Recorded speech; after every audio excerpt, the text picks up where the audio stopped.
100 days into his second term, President Trump has done something few presidents ever achieve.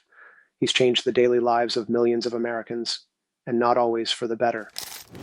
From Pennsylvania to Colorado, from city centers to remote ranches, voters say they're feeling Trump's policies, right now in their wallets, their workplaces, and even their dinner tables. Tariffs, jobs, and wallets. Take Michelle Sanford. She works for a canning company in Eagleville, Pennsylvania. Thanks to Trump's aggressive tariffs, her company is struggling. Her retirement account?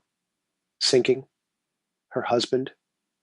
Nervous that cuts to Medicaid could wipe out the support he relies on for his health expenses.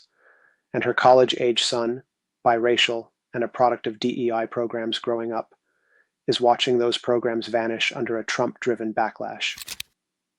I didn't picture it being this bad, she told the Wall Street Journal. Tariffs aren't just a Wall Street problem. And it's not just factory workers feeling the pain.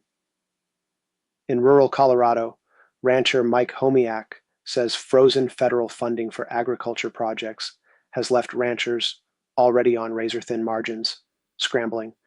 Water conservation reimbursements are in limbo. And the Trump administration's federal hiring freeze.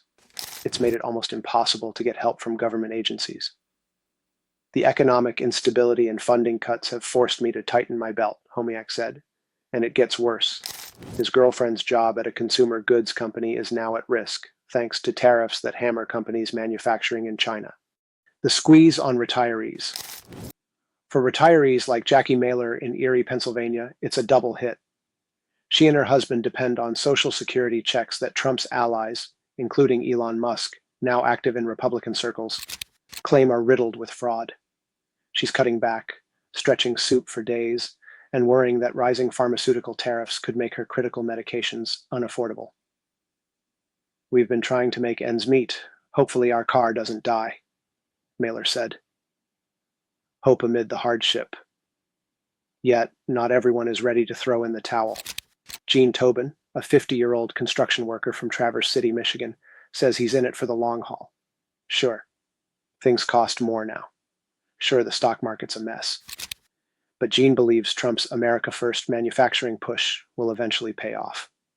I'm sure it's going to affect me. But long term, I think it's going to create prosperity that's real and lasting. And while others panic over market volatility, Gene, he's buying stocks on the dip. That's when you're supposed to buy it, when it's cheaper. A divided, anxious nation.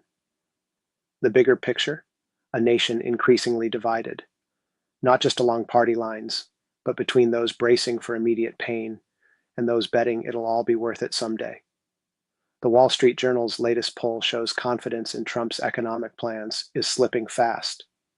3/4 of voters now say tariffs will raise prices, up from 68% just a few months ago. Meanwhile, the S&P 500 is down nearly 10%, the worst performance for any new presidency in recorded history. The first 100 days were fast. The next 1,000, they're going to be a lot harder. One thing's clear, Trump promised disruption. America's getting it, whether they like it or not.